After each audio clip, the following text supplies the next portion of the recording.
नमस्कार, आप देख रहे हैं न्यूज़ 24। मैं हूं विपनेश माथुर। आज की बड़ी और दुखद खबर यही है कि मशहूर उद्योगपति रतन टाटा का निधन हो गया है। मुंबई के ब्रीच कैंडी अस्पताल में अंतिम सांस ली। अंतिम दर्शन के लिए पार्थिव शरीर रखा गया है। दोपहर 3:30 बजे तक अंतिम दर्शन होंगे।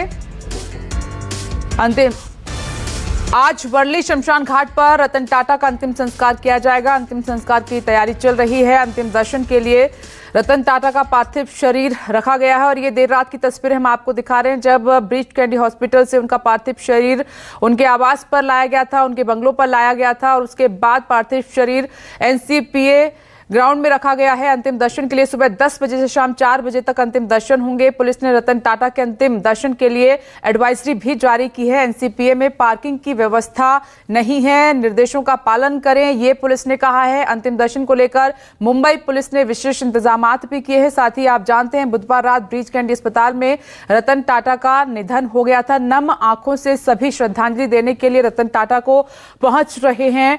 रतन टाटा एक अनमोल हीरा थे। उद्योगपति आपने बहुत सारे देखे होंगे, लेकिन रतन टाटा जैसा उद्योगपति कोई नहीं था। उनके विजन में हमेशा भारत रहा, भारत का विकास रहा, आर्थिक योगदान दिया। ये देखिए लाइव तस्वीरें एनसीपीए नरीमन पॉइंट से हम आपको दिखा रहे हैं। ये रतन टाटा का पार्थिव शरीर अंतिम दर्शन के लिए रखा गया है। तमाम बड़ी हस्तियां अंतिम दर्शन के लिए, श्रद्धांजलि देने के लिए रतन टाटा को पहुंच रही हैं और साथ ही गृह मंत्री अमित शाह भी रतन टाटा को श्रद्धांजलि देने पहुंचेंगे, अंतिम दर्शन में शामिल होंगे। ये एनसीपीए नरीमन पॉइंट से इस वक्त लाइव तस्वीरें आप देख रहे हैं। रतन टाटा के जो फ्रेंड हैं उद्योग जगत से, वो सभी इस वक्त एक एक करके पहुंच रहे हैं। आनंद महिंद्रा इस वक्त आपको स्क्रीन पर दिखाई भी दे रहे हैं और वो पहुंचे हैं अंतिम दर्शन करने के लिए। अपने दोस्त, बहुत खास दोस्त उनके रतन टाटा रहे, उनको श्रद्धांजलि देने के लिए। और एनसीपीए से ही इस वक्त नरीमन पॉइंट से मेरे दो सहयोगी मौजूद हैं। विनोद जगदाले जुड़ गए हैं, साथ ही इंद्रजीत भी हमारे साथ मौजूद हैं। विनोद का पहले रुख कर लेते हैं। विनोद, अभी हम देख रहे हैं, आनंद महिंद्रा को देख रहे थे, उनके बेहद खास फ्रेंड रतन टाटा के उनको श्रद्धांजलि देने के लिए पहुंचे हैं। और कौन कौन सी हस्तियां पहुंच रही हैं, गृह मंत्री कब तक पहुंचेंगे और कब तक अंतिम दर्शन का समय रहेगा?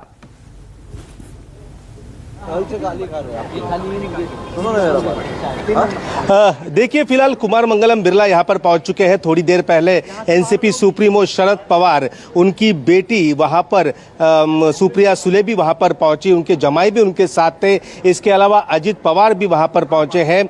खेल जगत हो, राजनीति जगत हो या फिर बिजनेस जगत हो, वो तमाम शख्सियत यहाँ पर पहुँच रहे हैं। और उससे भी बड़ी बात है कि यहाँ पर सबसे ज़्यादा भीड़ जो टाटा के एम्प्लॉय है, एम्प्लॉय की आंखें नम है। हर एम्प्लॉय यहाँ पर पहुँच रहा है और अपने जो सर्विस सर्वर रह चुके हैं रतन टाटा, उन्हें नम आंखों से विदाई देने के लिए एक एक एम्प्लॉय यहाँ पर पहुँच चुका है। हर वो कर्मचारी दूर दराज इलाके से जहाँ पर जिसको आना संभव है, वो वहाँ पर पहुँच रहे हैं। फिलहाल यहाँ पर पार्थिव शरीर 10 बजे पहुंच चुका है। 3:30 बजे के बाद पार्थिव शरीर यहाँ से आगे की यहाँ पर अंतिम संस्कार के लिए ले जाया जाएगा। फिलहाल यहाँ पर शांतिपूर्ण तरीके से फिलहाल दर्शन चल रहे हैं पार्थिव शरीर के और लगातार लोगों का हुजूम है, वो हुजूम बढ़ते जा रहा है। अब बताया ये जा रहा है कि कुछ ही देर में केंद्रीय गृह मंत्री अमित शाह भी दिल्ली से निकलेंगे और यहाँ पर दर्शन के लिए, अंतिम दर्शन के लिए यहाँ पर आने वाले हैं। ऐसी बात यहाँ पर बताई जा रही है। इसके अलावा और भी बॉलीवुड की जगत हो या खेल जगत हो, तमाम वो हस्तियां यहाँ पर पहुंचेंगी और अंतिम दर्शन के लिए यहाँ पर वो आने वाली हैं। जी, आप बने रहे हैं हमारे साथ। इंद्रजीत भी जुड़े हुए हैं। इंद्रजीत, अब यादों में है रतन टाटा और बहुत दुख की घड़ी है। एक ऐसे उद्योगपति इतना अपनी जिंदगी में सफलता हासिल करने के बाद भी वो बहुत डाउन टू अर्थ थे, सभी का दुख दर्द समझते थे। खास तौर पर जो मध्यम श्रेणी के लोग हैं, गरीब तबका है, हमेशा उनके लिए प्रयासरत रहे और कई एफर्ट जो थे उनके दिखाई भी दिए। तो किस तरह से वहाँ के लोग जो है रतन टाटा को याद कर रहे हैं?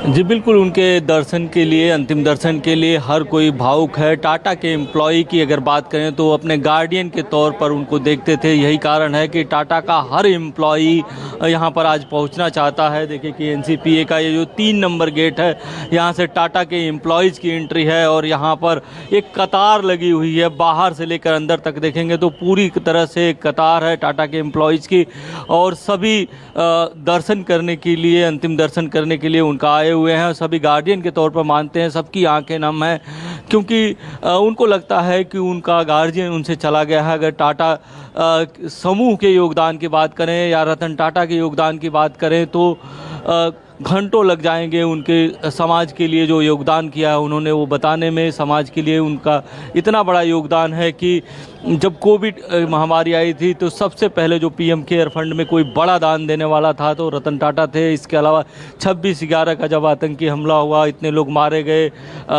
कुछ लोग घायल हुए, तो सभी के लिए एक केयर फंड के लिए एक ट्रस्ट बनाना, केयर फंड बनाना, सबके परिवार का ध्यान रखना, चाहे पुलिस वाला हो, चाहे वहाँ पे मारे गए लोग हों, चाहे नॉर्मल लोग हों, सबके लिए रतन टाटा यादगार थे। इतना ही नहीं, एक कहानी है कि जब वो कहीं जा रहे थे स्कूटर पर, जब उन्होंने देखा कि एक परिवार बारिश में भीग रहा है, अगर इसके पास कोई छोटी कार होती तो बारिश में नहीं भीगता और अपनी जर्नी पूरा कर लेता, तब उन्होंने नैनो कार का सपना देखा। इसके बाद नैनो कार बनाई, लखटकिया कार बनाई। इसके बाद जब घरों की प्रॉब्लम, मुंबई जैसे शहर में लोगों की घरों की प्रॉब्लम देखी तो मुंबई से बाहर उन्होंने सस्ते घर, नैनो घर का कॉन्सेप्ट दिया। तो कभी भी वो बिजनेस से ज़्यादा आम लोगों के लिए सोचते थे। रतन टाटा बार बार ये कहते थे कि मैं बिजनेसमैन नहीं, मैं इंडस्ट्रियलिस्ट हूँ, और वो सबसे पहले देश के लिए सोचते थे, इसके बाद समाज के लिए सोचते थे, फिर कंपनी के मुनाफे के लिए सोचते थे। अगर पूरे कंपनी जो 27 कंपनियां हैं उनके नेटवर्थ की बात करें तो 34 लाख करोड़ का नेटवर्थ है। आप समझ सकते हैं कितनी बड़ी कंपनी है। लेकिन रतन टाटा की निजी नेटवर्थ की बात करें तो 3800 करोड़ है। तो इससे समझ सकते हैं कि वो व्यक्ति कितना समाज सेवा में लीन रहा होगा, कितना समाज के प्रति कितना उत्तरदायित्व रहा है। जानवरों के प्रति, स्ट्रीट डॉग से उनको खासा प्यार है, जानवरों से उनको खासा प्यार है, और सबके लिए हमेशा वो समाज के लिए सोचते थे। चाहे अगर उनके परिवार की बात करें तो किस तरह से पहला इलेक्ट्रिक होटल परिवार ने बनाया जिसमें कि लाइट थी। इसके अलावा जब लग्जरी कार की बात आई तो पहला लग्जरी कार के जो 2 बड़े ब्रांड ऑक्यूपाई किया उनकी कंपनी ने। जब भारत के लोगों ने लग्जरी कार का सपना देखा तब उन्होंने जगुआर और दूसरे 2 बड़ी कंपनियों को एक्वायर किया। इसके अलावा हर क्षेत्र में, चाहे कोई भी क्षेत्र आप देखें, चाहे पावर हो, हर सेक्टर में लगभग उनका योगदान है। और सबसे बड़ी बात यही है कि रतन टाटा हमेशा यही सोचते थे कि वो देश के लिए कितना बड़ा योगदान दे पाएँ, समाज के लिए कितना बड़ा योगदान दे पाएँ, और उसी को ध्यान में रखकर वो अपना बिजनेस मॉडल करते थे। जी इंद्रजीत, आप बने रहिए। देखिए तस्वीरें हम आपको दिखा रहे हैं एनसीपीए नरीमन पॉइंट से, जहां पर रतन टाटा का पार्थिव शरीर अंतिम दर्शन के लिए लाया गया है। उनके घर बंगलों से पार्थिव शरीर को एनसीपीए में रखा गया है अंतिम दर्शन के लिए, जहां पर तमाम उद्योग जगत की हस्तियां हैं, उनके फ्रेंड्स हैं, दोस्त हैं, वो उनको नम आंखों से श्रद्धांजलि देने के लिए पहुंचे हैं। गृह मंत्री अमित शाह भी पहुंचेंगे, साथ ही फिल्म जगत से भी तमाम हस्तियां पहुंच रही हैं। देश ही नहीं दुनिया में रतन टाटा को याद किया जाता है कि किस तरह से उन्होंने अपनी जो विरासत है उसको एक नए मकाम पर हमेशा बरकरार रखा, पहुंचाया। चाहे कितनी भी चुनौतियां आई, लेकिन रतन टाटा ने कभी हार नहीं मानी। हार्वर्ड बिजनेस स्कूल से मैनेजमेंट की पढ़ाई की, पद्म विभूषण 2008 और पद्म भूषण 2000 में रतन टाटा को सम्मानित किया गया। अनेकों सम्मान से रतन टाटा को उनके कार्य के लिए सम्मानित किया गया। ये तस्वीरें लगातार एनसीपीए से नरीमन पॉइंट से हम आपको दिखा रहे हैं, और हमारे साथ लगातार विनोद जगदाले भी जुड़े हुए हैं। विनोद, आज हर कोई अपने अपने तरीके से रतन टाटा को याद कर रहा है, वो मेमोरीज जहां पर एक दोस्त के रूप में वो खड़े रहे, या उद्योगपति के तौर पर देखें तो देश के लिए जब भी जरूरत पड़ी वो सबसे आगे थे। कैंसर जैसी बीमारी की हम बात करें, इसकी गंभीरता को उन्होंने समझा तो cancer hospital, Tata cancer hospital तक उन्होंने खोल दिया। और अभी इंद्रजीत भी जिक्र कर रहे थे, कोरोना के समय में भी रतन टाटा को लगा कि मेरी देश को जरूरत है, लोगों को जरूरत है, तो जब जब जहां जहां पर रतन टाटा की जरूरत पड़ी वो खड़े रहे वहां पर हमेशा।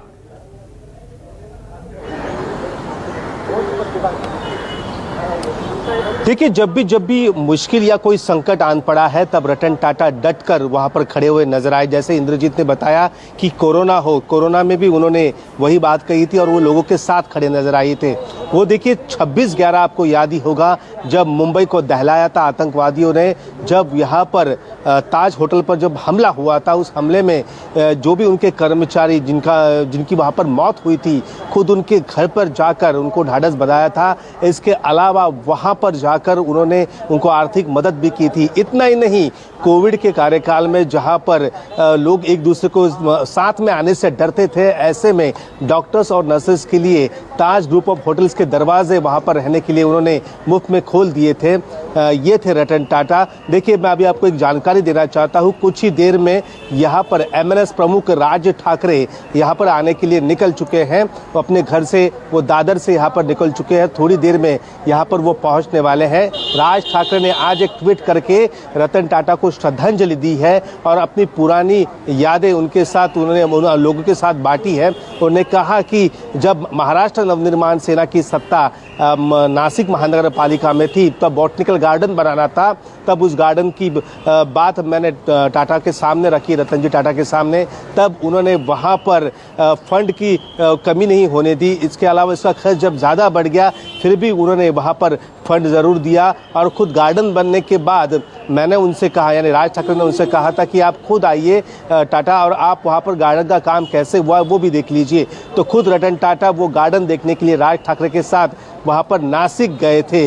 इतना ही नहीं, राज ठाकरे ने एक याद ये भी बताई कि टाटा और रतन टाटा और मुझ में एक बात सही थी, वो बात थी कि हम दोनों डॉग लवर है। उनके पास भी 2 जर्मन शेफर्ड जो डॉग है, वो डॉग उनके पास है, वैसे ही 2 डॉग राज ठाकरे के पास भी है। तो दोनों में जो श्वान प्रेम जिसे कहा जाता है, वो इसकी भी याद उन्होंने दिलाई है। राज ठाकरे ने ये भी कहा कि मैं जब भी कोई नई आइडिया या कोई नई कंसेप्ट यहाँ पर टाटा के सामने रखता था तो उनके मुंह से कभी भी ना नहीं निकलता था। इस प्रकार की याद उन्होंने वहाँ पर जाहिर की है ट्विटर के माध्यम से।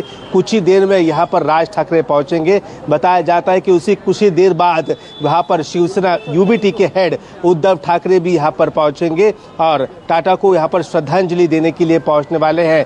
फिलहाल देवेंद्र फडणवीस और एकनाथ शिंदे ने यहाँ पर अब तक वो आए नहीं हैं। रात में उन्होंने सभी चीज़ों का जायजा भी लिया है और थोड़ी देर में मुख्यमंत्री भी और उप मुख्यमंत्री भी आएंगे। यहाँ पर देवेंद्र फडणवीस तो अब तक नहीं पहुँचे, लेकिन हाँ, उप मुख्यमंत्री अजित पवार फिलहाल वहाँ पर पहुँच चुके हैं। एक एक कर बिजनेस हो, राजनीति हो या फिर उद्योग जगत की जो भी सितारे हैं, वो लोग यहाँ पर पहुँच रहे हैं और यहाँ पर उन्हें श्रद्धांजलि दे रहे हैं। सबसे ज़्यादा भीड़ है वो टाटा के एम्प्लॉय की, वो यहाँ पर लगातार पहुँचकर अपने गार्डियन को वहाँ पर श्रद्धांजलि देते हुए हमें नजर आ रहे हैं। जी बिल्कुल, ये तस्वीरें लगातार हम आपको दिखा रहे हैं।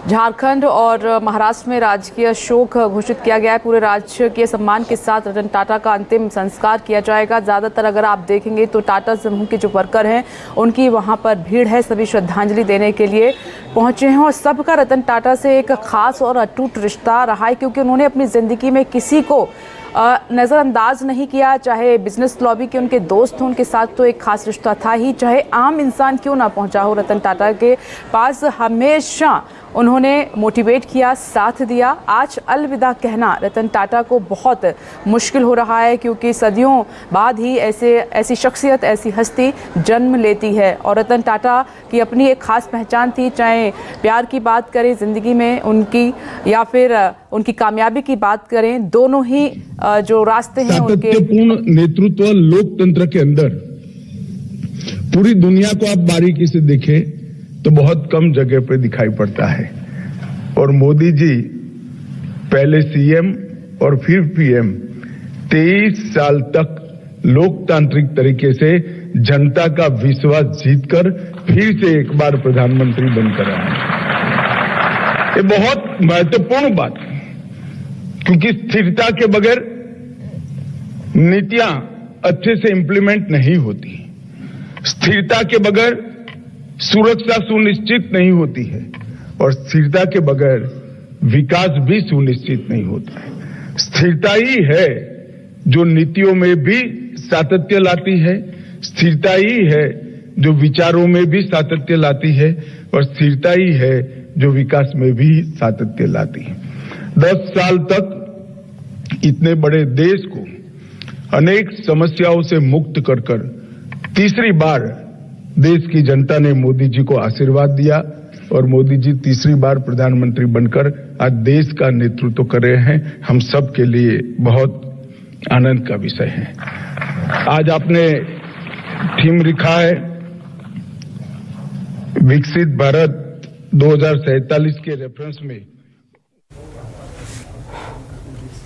तो जो लोग वहां तक नहीं पहुंच पाएंगे, आप न्यूज़ 24 के माध्यम से रतन टाटा का पार्थिव शरीर अंतिम दर्शन के लिए रखा गया है। आप अंतिम दर्शन कर सकते हैं, घर बैठे वहां से उनको श्रद्धांजलि दे सकते हैं। गृह मंत्री अमित शाह ने कहा कि रतन टाटा ने ट्रस्ट के जरिए लोगों की खूब मदद की और रतन टाटा ने एक अच्छा समाज बनाने की भी कोशिश की। एक बार फिर से हम रुक कर लेते हैं, वहाँ से 2 सहयोगी मेरे लगातार जुड़े हुए इंद्रजीत सिंह और विनोद जगदाले हमारे साथ मौजूद हैं।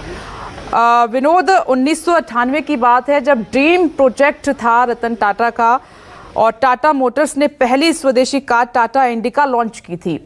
उसमें उन्हें काफ़ी नुकसान हो गया था और मतलब नौबत ये आ गई थी कि यूनिट बेचनी पड़ेगी, बंद करनी पड़ेगी। तो आज के युवाओं को रतन टाटा से सीखने की ज़रूरत है कि कैसे तमाम चुनौतियों का सामना करके भी आप कामयाब हो सकते हैं। आपको हार नहीं माननी है, क्योंकि 9-10 साल बाद फिर से उन्होंने अपना एम्पायर खड़ा किया था, हार नहीं मानी थी।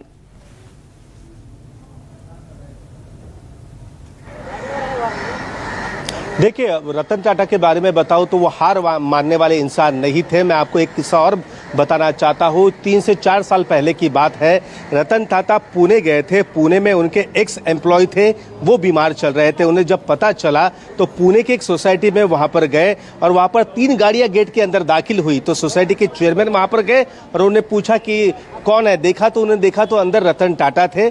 टाटा गए, वहां से उन्होंने अंदर गए, अपने जो एक्स एम्प्लॉय थे उनसे उन्होंने मुलाकात की और नीचे आए। नीचे आने के बाद चेयरमैन की बेटी ने उनसे पूछा कि लाइफ में आगे बढ़ने के लिए क्या करना चाहिए। तब उन्होंने कहा था कि आप गोल सेट करो और गोल सेट करने के बाद उस पर आगे मेहनत करो, आपको सफलता जरूर हाथ लगेगी।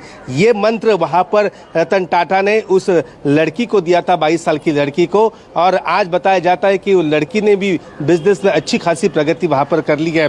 टाटा की बात करूं, टाटा ने जो भी किया वो सफल होते गया, लेकिन ऐसे नहीं कि शुरुआत से ही उनके हाथ में सफलता लगी है, कभी विफलता भी लगी है, लेकिन वो उससे हार नहीं माने। एक एक कदम उन्होंने आगे बढ़ाया। बिजनेस हो या फिर सामान्य जनजीवन हो, आम लोगों के बारे में जब वो सोचते थे तो उन्हें उसके बारे में बुरा लगता था। आम आदमी के लिए क्या कर सकते हैं उसके बारे में भी हमेशा सोचते रहते थे। उनकी सोच हमेशा आम आदमी को सामने रखकर ही होती थी। आपने देखा होगा कि कई बिजनेसमैन होते हैं, जब वो कभी बाहर निकलते हैं तो उनके 10 से 15 बाउंसर होते हैं, बॉडीगार्ड होते हैं, गनमैन होते हैं, लेकिन टाटा अकेले ऐसे शख्स थे जो अपनी गाड़ी में घूमते थे ड्राइवर के साथ। ना कोई सिक्योरिटी, ना कोई तामझाम, और जहां भी जाते थे। मैं आपको एक किस्सा फिर से बताना चाहता हूं। देखिए, करीब 12 से 13 साल हो चुके हैं। उन्होंने 75 साल के जब हुए थे तब टाटा से अपना इस्तीफा दे दिया था, लेकिन बॉम्बे हाउस जो CST के बगल में है वहां पर वो रोजाना जब जाते थे तब उनकी गाड़ी आती थी, कोई बड़ा तामझाम नहीं। वो नीचे उतरते थे, सबसे पहले वहां पर उन्हें देखते ही स्ट्रीट डॉग उनसे मिलने आते थे, उनके साथ 5-10 मिनट बिताते थे और उसके बाद बॉम्बे हाउस में जाकर लिफ्ट के लाइन में खड़े होते थे और उनके आगे पीछे उनके एम्प्लॉय होते थे। इतनी बड़ी शख्सियत, लेकिन कभी भी VIP एंट्री नहीं, उनके लिए लिफ्ट कभी रुकी नहीं। वो उनके साथ ही जाते थे, उनके साथ ही वो नीचे उतरते थे। तो इस प्रकार से बर्ताव, इस प्रकार से आम जनजीवन के साथ जीना, ये आज कहीं दिखता नहीं। वो रतन टाटा में था और यही उनकी आज खास बात है कि आज उनको देखने के लिए, उनको नम आंखों से विदाई देने के लिए उनके एम्प्लॉय हो, उनके चाहने वाले हो, सब यहाँ पर एक एक कर यहाँ पर पहुँच रहे हैं। जी। और उनकी कामयाबी का अंदाजा इसी से लगाया जाता है। विनोद, आपने देखा था कि फोर्ड के 2 पॉपुलर ब्रांड उन्होंने खरीद लिए थे। एक वक्त ऐसा था कि उन्हें अपना ही बिजनेस बंद करने की सोचनी पड़ी थी, सोचना पड़ा था कि मुझे अब बिजनेस बंद कर देना चाहिए। बहुत घाटा हुआ, लेकिन आप देखिए फोर्ड जैसे उसके 2 ब्रांड उन्होंने खरीद लिए थे। ये उनकी अचीवमेंट में शामिल हैं। विनोद,